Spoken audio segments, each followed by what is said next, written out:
지금 가포교회 자녀예복을 주신 것이 감사한 일이고요. 이제 아이를 이제 가지고 있는 가정도 생겼고 또 출산해서 양육하는 가정도 있고요. 참 해산의 수고는 힘든 일입니다만은 그 아이를 받아보는 순간 모든 시름을 잃어버리잖아요. 그리고 아이가 크면서 말도 안 듣고 속을 썩이지만 아이가 한 번씩 재롱을 부리고 또 이렇게 착한 일을 하면 다 잊어버리는 은혜가 있죠. 여러분, 아이들이 주는 행복이라는 게 있어요. 그래서 아이가 주는 기쁨이 부모의 모든 힘든 일을 상쇄하고 나올 만큼 에너지가 나오는 것을 이제 보게 되는데요. 이제 할머니들이 손주를 많이 보는데 힘들거든요.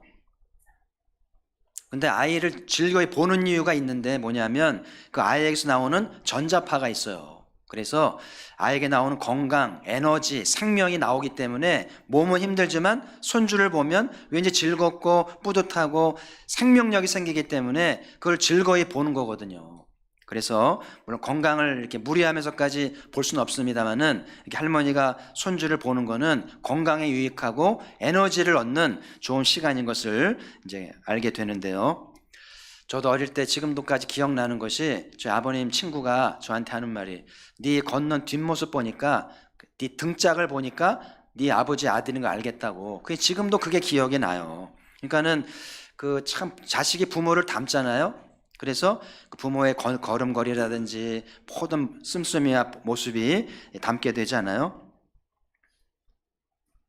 우리가 교회를 나오게 되면 이제 하나님을 아버지라고 부르게 되는 것이 자연스럽게 되죠. 처음엔 낯선데 이제 거듭나게 되면 이제 하나님을 아버라 부르게 되는데 우리 안에 하나님의 거룩한 생명이 들어왔기 때문에 하나님을 아버라 부르면서 하나님을 닮아가게 된다는 이야기죠. 자, 요한 사도의 말씀을 한번 보겠습니다. 요한일서 3장 9절 같이 한번 읽죠. 시작. 하나님께로부터 난 자마다 죄를 짓지 아니하나니 이는 하나님의 씨가 그의 속에 거하며 그도 범죄하지 못하는 것은 하나님께로부터 났음이라. 여기 하나님의 씨가 있다고 그러잖아요. 그러니까 우리 안에 예수 그리스도 안에 있는 참 생명, 영원한 생명이 들어왔기 때문에 씨는 자라잖아요. 그렇죠? 수박씨가 수박으로 자라듯이 우리 안에 예수 그리스도의 참 생명이 들어오게 되면 그 씨가 터져서 자라게 되면서 하나님을 닮아가게 되는데 여기 저 의미심장한 말씀이 하나님께로 난 자마다 다시 보여주세요. 하나님께로서 난 자마다 죄를 짓지 않는다. 다시 보여주세요. 말씀 한 번 더. 하나님께로서 난 자마다 죄를 짓지 아니하나니.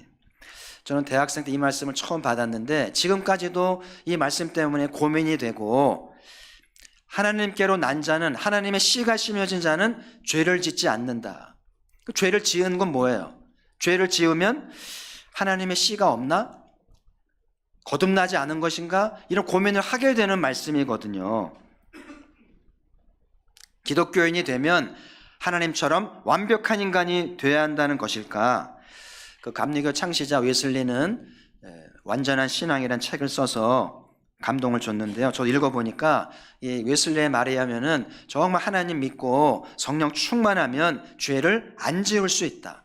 말이나 행동이나 마음으로 완벽하게 살 수 있다고 주장하면서 거룩한 삶을 찾으면서 감리교를 창시하고 영국을 부흥케 하고 위대한 생애를 살았잖아요. 우리가 참 범잡할 수 없는 위인의 삶을 살았는데 그럼 이 사도가 이 말씀을 한 의도는 뭘까? 죄를 짓지 않는다는 건 뭘까?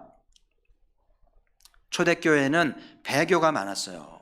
하도 힘드니까 핍박을 많이 받고 순교를 당해야만 됐기 때문에 배교하는 일이 많았는데 그러니까 이단에 빠진다든지 우상숭배에 빠진다든지 배교하는 거에 대해서 경고하는 말씀으로 받아들여야겠다는 생각이 들고요. 어쨌든 이 말씀은 늘 우리로 하여금 겸손하게 하고 정말 거듭났는지 생각하게 하는 귀한 말씀이라는 생각이 드는데 그래서 이번 가을은 소유보다 존재에 관심을 갖는 계절이 되길 바라고 얼마나 많이 돈을 벌었는지 얼마나 승진하였는지 이런 것보다는 얼마나 인격적으로 성숙해지고 주님을 닮아갔는지 그런 거에 관심을 갖는 계절이 되기를 바라고요. 자, 오늘 5절부터 7절까지 신의 성품에 대해서 같이 한번 읽어보도록 하겠습니다. 시작. 그러므로 너희가 더욱 힘써 너희 믿음의 덕의 지식을, 지식의 절제를, 절제의 경건을, 경건의 형제 우애를, 형제 우애의 사랑을 더하라. 이게 이제 사도 베드로가 소개하는 신의 성품의 덕목들인데, 제가 2달에 걸쳐서 하나하나 소개하면서 한 단계 한 단계 신의 성품의 극치까지 좀 가볼까 고민하면서 잘 따라오시기를 바라고요. 이제 한 8주간 제가 설교하면 계속 반복되니까 암송을 하시겠죠? 줄줄줄 암송을 하시고, 삶의 목표와 표대가 이 성품들을 닮아가는데 집중하시길 바라고, 지난주에는 이제 3절, 4절에 하나님이 성품에 참여한 자가 되기 위해서 무엇을 하였는지, 주님의 덕으로 우리를 불러주셨고 보배롭고 큰 상급을 주실 것들을 약속하시면서 이끄셨는데, 오늘 8절, 9절 말씀은 이 성품을 닮아가는 자들에게 주는 4가지 유익을 소개하는데, 그 말씀을 나누면서 준비를 하고자 하고요. 오늘 본문에 보면 8절은 흡족한다는 표현 쓰는데, 신의 성품을 충분히 닮아가는 자에게 주는 2가지 유익의 말씀이 있고, 9절은 신의 성품을 소홀히 하게 될 때 얻는 2가지 불이익을 소화하고 있는데, 이 4가지를 소개하면서 주님의 성품을 닮아가야 할 동기부여 은혜를 받고자 합니다. 자, 첫 번째 주시는 유익은 예수 그리스도를 알기에 게을르지 않습니다. 우리는 관계 속에 살아가죠. 가족 관계, 친구 관계, 직장 동료 관계, 그 관계가 많죠. 여러분, 행복과 성공이 관계에서 오는 거예요. 관계가 좋으면 행복도 하고 성공도 하는 것이고요. 혼자 잘 살아서 행복하고 성공한 사람 못 봤어요. 반드시 관계를 맺어야 돼요. 관계가 좋아야 행복도 있고 성공도 하고. 부부 사이가 좋아 행복한 건 아시죠? 그래서 문제는 이 관계라는 게 저절로 좋아지지 않는다는 거예요. 늘 같이 있으면 좋아지는 게 아니고 나빠질 가능성도 많다는 것을 기억하면서, 그래서 생겨진 말이 감정계좌라는 말, 은행에 돈을 계좌를 만들고 입출금하듯이 이 모든 관계에는 감정이라는 계좌가 있다. 이 감정계좌가 플러스가 되면 관계가 좋아지는 거고, 마이너스가 되면 관계가 안 좋아진다는 이야기죠. 그래서 평상시에 좋은 감정을, 계좌를 많이 입력해 두면 실수도 하고 관계 위기가 있을 때 관계를 유지하기도 하고 위기를 넘기게 하는 이제 기회가 된다는 이야기죠. 그래서 평상시에 착한 일을 좀 많이 해야 돼요. 덕스러운 행동을 많이 해서 어떤 위기 시에 관계 아픔 속에서 위기를 넘어설 줄 알아야 되는데, 그러니까 성공적인 신앙생활도 하나님과의 관계잖아요. 하나님 어떻게 알아가냐에 따라서 하나님으로부터 응답과 약속이 주어질 텐데, 하나님이 누구의 응답과 약속을 주시겠어요? 하나님을 기쁘시게 해야죠. 하나님 관계가 좋아야 되지 않겠어요? 왜 우리는 예수 그리스도를 알아가야 되는가? 사도가 말씀하시기를 하나님의 형상이 그리스도 얼굴에 있다. 예수 그리스도의 얼굴을 들여다보면 예수 그리스도의 얼굴 안에 하나님의 형상이 있다는 거예요. 하나님은 아들을 통해서 하나님을 알게 하셨다는 말씀이죠. 그런데 이 세상 신이 예수 그리스도의 얼굴을 보지 못하게 막아버리기 때문에 하나님 모른다는 말씀을 해주고 있죠. 신의 성품을 닮아가게 되면 예수 그리스도를 자연스럽게 알아가게 되는 축복을 받게 되는데, 자, 히브리서 12장 2절에 보면 믿음의 주여 온전하게 하는 이인 예수를 바라보자. 여러분, 예수님은 믿음의 주라고 그러세요. 지난번 소개한 에녹, 아벨, 노아, 아브라함, 모세, 위대한 생애를 살았잖아요. 그 믿음의 원천이 예수 그리스도. 그분을 바라보게 되면 우리에게도 믿음의 놀라운 역사를 만들어내는 축복을 받게 되는데, 여기 예수를 바라보라는 말은 영어에 보니까 fix라고 되어 있어요. fix는 고정하는 거죠.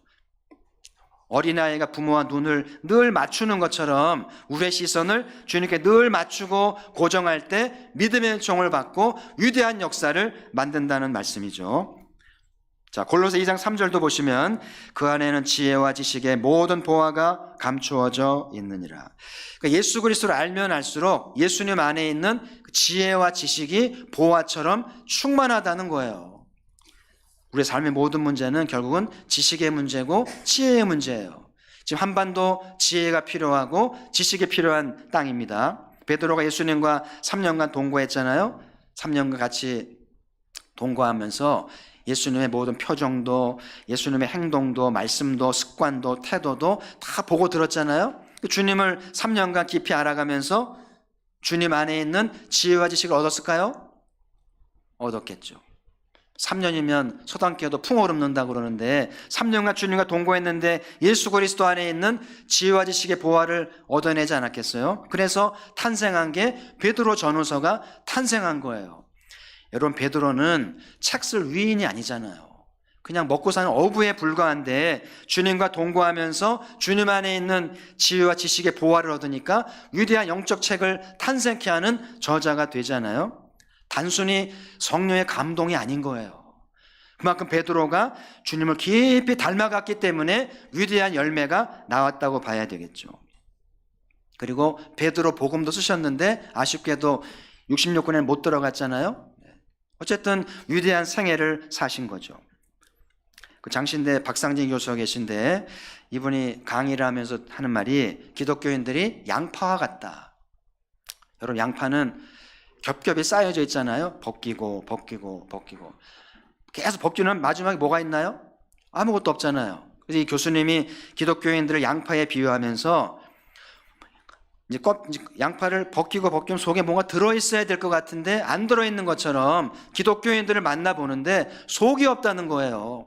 1시간, 2시간, 몇 날, 몇 년을 교제하는데 뭔가 나와야 되는데 아무것도 안 나오는 거예요. 예를 들면 주님의 비전이 나와야 되고 또 주님의 말씀에 대한 적용이 나와야 되고 크리스찬으로서의 고민이 나와야 되는데 아무리 대화를 하고 사귀고 이렇게 해서도 그런 것들이 안 나오는 거예요. 왜냐하면 그 안에 주님이 없기 때문에, 주님의 은혜가 없기 때문에 아무것도 나오지 않는다는 거예요. 그래서 형식적인 신앙생활을 하고 있다는 것을 반증한다는 말을 들은 바가 있는데요. 공감이 돼요. 올 가을에는 우리 안에 씨가 좀 심어지기를 바라고요. 우리 안에 주님이 가득해서 좀 대화 중에 자연스럽게 주님이 나오고 말씀이 나오고 비전이 나오고 주님의 성품이 나오는 은혜가 있기를 주의 이름으로 축복합니다. 왜 시선을 주님께 고정하라고 그러는가? 예수 그리스도 안에 답이 있어요. 무슨 문제가 있든지 모든 문제의 해답은 그분이신데 주님의 성품을 닮아가면서 그분을 알아갈수록 삶의 법을 찾기 때문에 그분에게 시선을 고정하라는 거예요. 3인행이면 필요하사라는 말이 있는데요. 3명의 길을 가면 반드시 그 중에 내 스승이 있다는 말인데 사람은 관계 속에서 영향을 받는다는 이야기죠. 나는 누구와 동행하는가? 내 삶에 영향을 주는 자는 누구인가? 예수님이 내 삶에 동행하려고 하실 때 거절하지 마시고 주님 초청하시고 주님과 동행해서 해법을 찾는 은혜가 있기를 주의 이름으로 축복합니다. 자, 두 번째, 주님을 닮아갈 때 주신 유익은 열매 없는 자가 되지 않습니다. 저 같으면 열매를 맺겠다고 그러면 좋겠는데 사도 베드로께서는 열매 없는 자가 되지 않겠다. 말을 어렵게 하시는 것 같아. 그죠? 어쨌든 열매가 없는 자가 되지 않는다는 말은 열매가 있게 한다는 얘기겠죠. 열매는 때가 되면 다 열매를 맺잖아요. 그렇죠? 제가 태국에 가면 꼭 먹는 게 두리안이라는 과일인데 한번 사진을 보시면 아주 큼지막한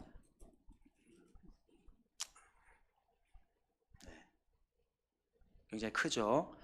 과일의 여왕이라고 그러대요. 제가 처음에 이제 1995년도쯤에 처음에 태국에 간 기억이 나는데 재래시장 가서 저걸 소개받고 먹게 됐는데 못 먹겠더라고. 얼마나 냄새 고약한지, 썩은 냄새가 똥 냄새 같기도 하고 도저히 못 먹겠는데 한번 먹고 나니까 중독적인 거예요. 자, 그 맛이 그리워지면서 먹게 되는데 그래서 굉장히 저 과일에 에너지도 많고 그래서 절대 두리안을 먹을 때는 콜라와 먹으면 배가 터진다고 그러대요. 가스가 많은 과일이어서 여러 가지 유익한 과일이라고 그러는데 저는 이 두리안이란 과일을 알게 되고 나서 늘 두리안을 그리워하고 먹게 되는 습관이 생겼는데 이게 과일은 사람의 기쁨도 주고 소득도 주잖아요. 그리고 생태계를 풍성케 하는 먹거리가 되잖아요. 근데 왜 우리는 모든 지상의 과일들은 열매를 맺는데 우리 인생은 열매가 부진한가? 왜 신라곤의 인생은 열매가 부진한가? 열심히 사는데 열매가 부진해요. 우리나라 말에 뼈 빠진다는 말이 있어요. 축구 선수들 운동하다가 탈골되는 경우는 있습니다만은 얼마나 열심히 살았으면 뼈가 빠진다는 말을 할까요? 뼈 빠지게 일했는데 되는 게 없잖아요. 우리 민족은 참 부지런하고 착해요. 시키는 대로 얼마나 순진한지 착하게 열심히 하고 뼈 빠지게 했는데 결과가 얼마나 시원찮아요. 한 번씩 태풍이 오기도 하고 지진이 나고 가뭄이 오면 노력이 다 수포가 되기도 하고 그것도 모자라서 못된 인간들 만나서 속임을 당하고 빼앗기게 되면 얼마나 분통이 터지는지 시편에 보면 이런 대목이 나와요. 사람들이 내 등을 밭갈아서 길게 고랑을 만들었다. 등을 만져보면 이 등뼈를 중심으로 좌우가 이렇게 펴여져 있잖아요. 그래서 마치 밭의 고랑처럼 돼 있는 것이 시적인 표현인데 사람들이 얼마나 짓밟았으면 내 등짝을 짓밟아서 시달리게 했는지를 시적으로 표현하는 시가 나오잖아요. 그런데 하나님이 돌보셔서 우리를 지켜주셨다는 거예요. 성경에 요셉의 인생을 소개하면서 하나님이 요셉과 함께 하심으로 형통한 자가 되었다. 할렐루야. 저는 가포교회가 하나님이 함께 하셔서 형통한 자의 인생이 되기를 소망합니다. 여러분, 요셉이 참 억울했잖아요. 어떤 집안이 형이 동생을 팝니까? 노예로. 아무리 콩가루 집안도 그러진 않는데 이 집안은 동생을 노예로 팔아버립니다. 돈 받고. 그것도 모자라서 노예 주인의 아주 그 사모님이 옥에 집어넣잖아요. 설상가상이죠. 그런데 하나님이 함께 하시니까 요셉이 형통한 자가 되었다. 노예로 팔린 게 감사하고 옥에 들어가기 감사하도록 하나님이 신의 한 수를 두셨다는, 그래서 요셉이 30의 나이에, 약관의 나이에 애굽의 2인자가 되잖아요. 하나님이 하신 거죠. 하나님이 함께 하시면 열매가 맺히는 거예요. 노력으로 되는 게 아니라 하나님이 함께 하시면 형통한 자가 되고 어떤 불리한 상황에서도 하나님이 도와주시게 된다는 사실이에요. 여러분, 사람들이 속이니까 나도 속일 거야, 그렇게 하지 마세요. 세상이 나를 속일지라도, 세상이 나를 배신할지라도 주님의 성품을 닮아가는 자들이 열매를 맺어요. 여러분, 남을 속여서 얻은 물질, 어떤 자리, 권력, 반드시 대가를 지불합니다. 이 나라가 경험하고 있잖아요. 전직 대통령들이 판결을 받았는데 이명박 전 대통령이 20년 징역에 150억 벌금을 받았어요. 아픈 역사죠. 대통령이 되기 위해서 얼마나 애를 썼겠어요. 5년간 임기를 채우고 20년 징역을 했어요. 5년간 대통령 하려고 20년 징역을 하겠습니까? 대통령이 된 게 축복이라고 말할 수 있을까요? 안타까운 일입니다. 아무쪼록 전 대통령은 크리찬이잖아요. 장로잖아요.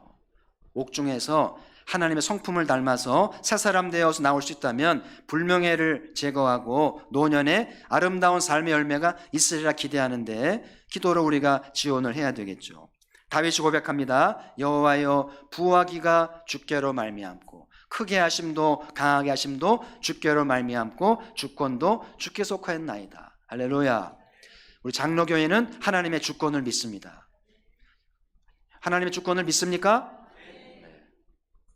우리가 불행한 일을 당하고 남들이 날 짓밟아도 하나님의 주권이 역사하면 되는 거예요. 열매를 맺는다는 이야기죠. 누구의 열매를 맺게 하실까요? 오늘 사도의 말씀대로 하나님의 성품을 찬찬히 닮아가려는 자들, 그런 자들에게 열매를 주시고 은총을 주시지 않겠어요? 그래서 이렇게 하나님을 닮아가는 노력들이 얼마나 중요한지를 일깨워 주니까 성도 여러분, 서두르지 마세요. 그리고 열매는 자연스러워야 되고요. 쥐어 짜지도 마세요. 몸부림치지도 마시고 열매는 자연스러운 거예요. 주님을 닮아가다 보면, 오늘의 성실하면서 주님을 따라가다 보면 하나님이 때를 따라 아름답게 열매를 맺게 해서 보상하시고 갚아주시기를 주의 이름으로 축복합니다. 이제 세 번째, 네 번째는 이 신의 성품을 소홀히 할 때 얻는 불이익인데 좀 이렇게 표현을 했어요. 세 번째로 근시에서 원시로 바뀌게 됩니다. 하나님의 성품을 소홀히 하는 자들은 원시치 못한다는 말을 했잖아요. 흔히 그러잖아요. 당신은 왜 근시안적이야? 근시안적이라는 말은 좀 책망조죠. 눈앞에 있는 이웃과 현실을 따라서 살아가는 것을 일컬어서 근시안적이라고 그러죠. 지혜로운 사람은 원시안적이 돼야 돼요. 오늘은 좀 손해를 보는 것 같고 답답해 보여도 멀리 보고 투자할 줄 알아야 되는 거 아니에요? 멧돼지를 사냥할 때 멧돼지가 좋아하는 콩을 뿌려놓습니다. 쭉 뿌려놓으면 멧돼지가 콩만 보고 막 따라오다가 나중에 덫에 걸리죠. 그럼 멧돼지가 가다가 콩을 발견하면 어떻게 해야 됩니까? 여러분 멧돼지랑 어떻게 하시겠어요? 내가 좋아하는 콩이네. 노래 부르면 먹고 가겠어요? 저 같으면 콩을 먹기 전에 앞을 보면서 누가 또 덫을 쳐놨나 좀 멀리 보고, 꼼꼼한 멧돼지라면 답사를 해봐야죠. 콩이 있는 끝까지 가서 덫이 있나 보고 없으면 먹고 있으면 몇 개 먹고 도망가야죠. 멀리 보라는 거예요. 그래서 제가 최근에 명견만리라는 책을 소개했습니다마는 맑은 눈으로 만리를 볼 줄 알았는데, 그래서 기자들이 특집으로 경제에 대해서, 의료에 대해서, 복지와 정치, 북한 등에 대해서 미래를 내다보는 책을 썼는데 꼭 읽어볼 만한, 손에 쥐고 있을 더 나은 미래를 위해서 무엇을 해야 될지에 대한 좋은 정보를 주고 있는데, 지금 한반도에 변화가 일고 있잖아요. 아마 9월달 올해 안으로 좋은 추석 선물이 있기를 기대해 보는데요. 이 책에 보면 저 북한 끝에 가면 라선이라는 땅이 있는데 라진과 선봉이 통합되어 가서 북한이 중국과 경제를 하기 위해서 경제 특구로 지정한 특별 도시예요. 근데 이 책에 보면 이 라선이 블라디보스톡과 중국의 훈춘과 더불어서 3대 기회의 땅이 될 것이라고 얘기를 해요. 그러면서 이제 머지않아 북한이 개방이 되면 열방의 투자자가 와서 투자하는 땅이 라선이 될 것이다. 이번에 이민족 선교사님이 여기 라선에 다녀오시면서 저한테 문자를 보내오셨던데, 장애인들 선교를 위해서 그 이제 기회의 땅 라선에 가서 기도하고 복음을 심고 왔다고 왔는데 변화되고 있어요. 멀리 봐야 됩니다. 오늘 여러분이 말씀을 들으면서 멀리 보는 안목이 열리길 바라는데, 미래를 내다보게 하는 최고의 책은 예언의 말씀, 하나님의 말씀이죠. 자, 오늘 하나님 말씀에 멀리 보게 하는 귀한 말씀 한번 나누기 원합니다. 에베소 2장 6절 보시면 우리 같이 읽어보죠. 시작. 또 함께 일으키사 그리스도 예수 안에 함께 하늘에 앉히시니. 여기 하늘에 앉혔다는 것은 우리의 신분을 얘기하는 거예요. 예수님과 함께 그 신분에 앉혔다는 것은 최고의 자리고 영광스러운 자리죠. 왜 거기 앉히셨을까요? 주님 거기서 뭐 하시나요? 우리를 위해 중보하신다고 그러잖아요. 그 말은 예수님과 함께 앉아서 예수님의 중보에 참여하면서 예수님의 시각, 예수님의 기도, 예수님의 비전을 공유하면서 미래를 내다보라는 거예요. 할렐루야. 돈 버는 사람들은 돈 냄새를 맡는다면서요. 뭔가 보고 듣는 게 다르다는 얘기겠죠. 그런 것처럼 우리 기독교인의 관심은 돈 버는 게 아니라 하나님 나라잖아요. 어떻게 하나님 나라가 이루어질 것인가? 과연 한반도에 하나님 나라가 이루어지기 위해서 개방이 되어지고 북한 땅에 신앙의 자유가 오면서 신학교가 지어지고 교회가 지어지고 병원과 학교가 지어지면서 복음이 증거될 것인가? 그걸 알기 위해서 거기에 앉아서 주님과 함께 중보하고 기도하라는 이야기죠. 저는 가포교회가 이 약속에 의지해서 주님과 함께 그 거룩한 자리에 앉아서 주님과 함께 기도하고 미래를 내다보는 영적 안목이 있는 은혜가 있길 바라고요. 미국의 위성이 얼마나 무서운지, 미국의 하늘에 띄어오는 위성들이요, 북한 사람들 안고 일어서는 거를 다 알 정도라니까 무서운 기술입니다. 근데 아무리 위성을 쏴도, 위성이 우리를 들여다봐도 사람의 생각이나 사람의 마음이나 계획을 알 수는 없어요. 그렇죠? 근데 오늘 에베소의 말씀에 의지해서 주님 우편에 앉아서 기도하게 되면 위성이 볼 수 없는 사람들의 마음, 사람들의 계획 알아볼 수 있는 거예요. 놀라운 일이죠. 여러분 기도할 눈 감고 하잖아요. 왜 기도할 눈을 감고 하시나요? 눈 뜨고 하셔도 돼요. 근데 왜 눈을 감는 게 더 나을까요? 우리가 눈을 감고 기도할 때 집중력이 생기잖아요. 그리고 눈을 감고 기도할 때 영적 상상력이 작동을 하게 되는데, 눈을 감으면 에베소 1장 6절이 떠오르면서 하나님 나를 우편에 앉히셨네. 예수님과 함께 앉아서 열방을 내려다보면서 열방의 영혼들과 그들의 마음을 들여다보면서 기도할 수 있게 되는 거예요. 열심히 기도를 배우고 훈련해서 우리 가포교회가 영적 상상력을 발휘해서 열방을 품고 한반도를 품고 영혼들의 속을 들여다보면서 간구하는 영적인 앞서가는 교회가 되기를 주의 이름으로 축복합니다. 그래서 멀리 보는 자가 앞서가게 돼 있고 부하기를 차지할 가능성이 있지 않겠어요? 그래서 주님의 성품을 닮아갈 때 안목이 열리면서 멀리 보게 되어지니까 앞서가게 되고 부하기를 차지할 수도 있게 되겠죠.